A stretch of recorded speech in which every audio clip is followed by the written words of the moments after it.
Hi friends, welcome to Arun kitchen. இன்னைக்கு நம்ம கிச்சனில் சப்பாத்திக்கு ஒரு சூப்பரான சைட் டிஷ் ரெசிபி தாங்க. பீக்கங்காயில் கிரேவி செஞ்சு காமிக்க போகிறேன்.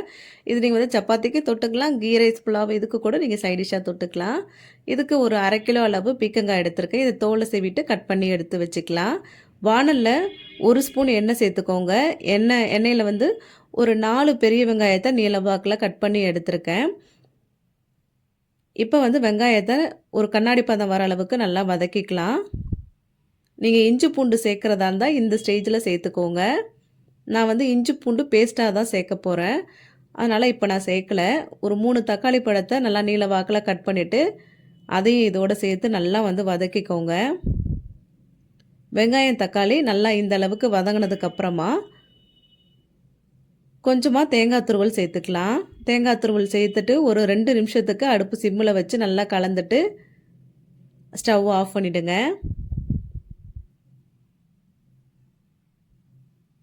இப்போ நல்லா கலந்ததுக்கப்புறமா இதை வந்து நல்லா ஒரு பிளேட்டில் கொட்டி நல்லா ஆற வச்சுட்டு அதுக்கப்புறமா மிக்ஸி ஜாரில் சேர்த்து அரைச்சி எடுத்துக்கலாம். நல்லா ஆறுனதுக்கப்புறமா மிக்ஸி ஜாரில் சேர்த்துக்கிறேன். இது கூடவே வறுத்த வேர்க்கடலையை தோலை எடுத்துட்டு ஒரு கைப்பிடி அளவு சேர்த்துருக்கேன். டேஸ்ட்டு நல்லாயிருக்கும், கிரேவியோட டேஸ்ட்டு. கொஞ்சமாக தண்ணி சேர்த்து நல்லா நைஸாக அரைச்சி எடுத்து வச்சுக்கலாம். வானலில் ஒரு 3 ஸ்பூன் எண்ணெய் சேர்த்துருக்கேன். எண்ணெய் காஞ்சதுக்கப்புறமா சீரகம் சேர்த்து நல்லா பொரிஞ்சதும் ஒரு பெரிய உருளைக்கிழங்கு எடுத்துகிட்டு நல்லா தோலை சீவிட்டு பொடிசாக வந்து நல்லா இந்த அளவுக்கு கட் பண்ணி எடுத்திருக்கேன்.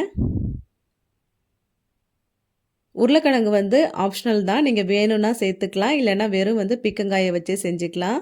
எனக்கு வந்து பீக்கங்காய் வந்து கொஞ்சமாக இருந்ததுனால நான் வந்து உருளைக்கிழங்கு சேர்த்துக்கிட்டேன்.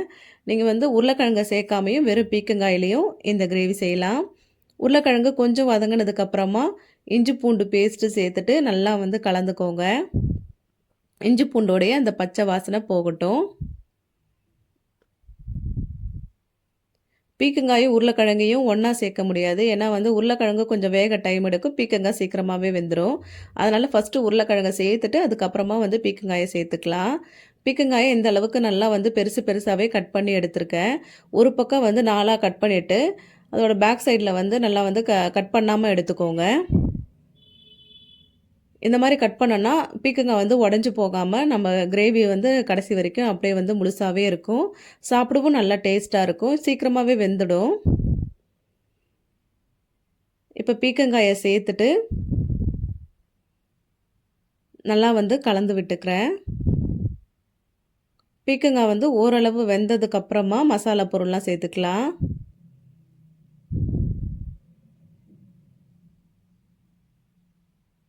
இப்போ இது கூட ஒரு 1/2 ஸ்பூன் மஞ்சத்தூள், காஷ்மீரி மிளகாத்தூள் 1 ஸ்பூன் சேர்த்துருக்கேன் கலருக்காக, இது ஆப்ஷனல் தான். தனி மிளகாத்தூள் 2 ஸ்பூன் சேர்த்துருக்கேன். உங்கள் காரத்துக்கு தகுந்தாப்பில் சேர்த்துக்கோங்க. மல்லித்தூள் ஒரு 3 ஸ்பூன் சேர்த்துருக்கேன்.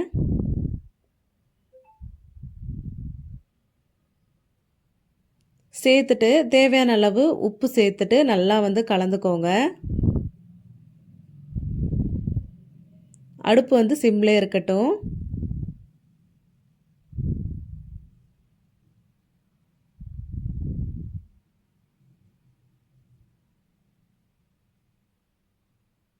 இப்போ தண்ணி சேர்த்துக்கலாம்.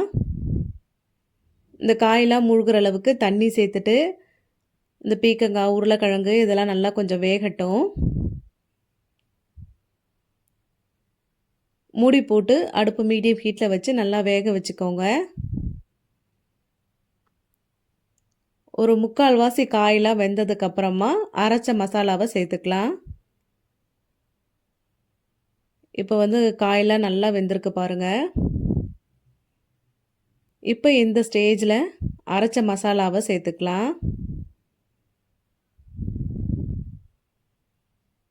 சேர்த்துட்டு மிக்ஸி ஜாரில் கொஞ்சமாக தண்ணி சேர்த்து நல்லா கலந்து விட்டுக்கோங்க.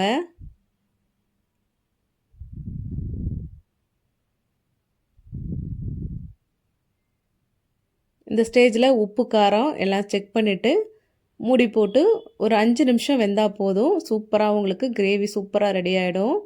ரொம்ப சிம்பிள் தான், டேஸ்ட்டு ரொம்பவே சூப்பராக இருக்கும். இது நீங்கள் வந்து சப்பாத்திக்கு தொட்டு சாப்பிட்லாம். அப்புறம் கீ ரைஸ், புலாவ் இதுக்கெல்லாம் வந்து சைட் டிஷ்ஷாக தொட்டு சாப்பிட்லாம். ரொம்பவே சூப்பராக இருக்கும். ட்ரை பண்ணி பாருங்கள்.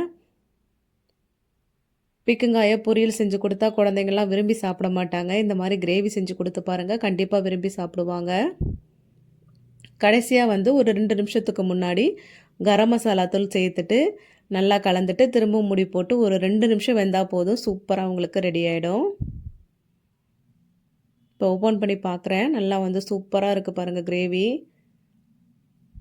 இதோட டேஸ்ட்டு ரொம்பவே சூப்பராக இருக்கும். நம்ம வந்து அந்த வேர்க்கடலை, தேங்காய்லாம் சேர்த்துருக்கிறப்ப டேஸ்ட்டு ரொம்பவே நல்லாயிருக்கும். கண்டிப்பாக நீங்கள் ட்ரை பண்ணி பாருங்கள்.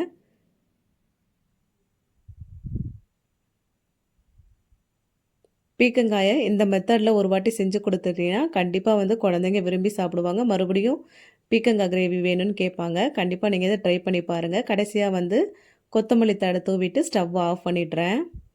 இந்த பீர்க்கங்காய் கிரேவி ரெசிபி உங்களுக்கு பிடிச்சிருந்தனா லைக் பண்ணுங்கள், ஷேர் பண்ணுங்கள். மறக்காமல் அருணை கிச்சனுக்கு சப்ஸ்கிரைப் பண்ணிடுங்க.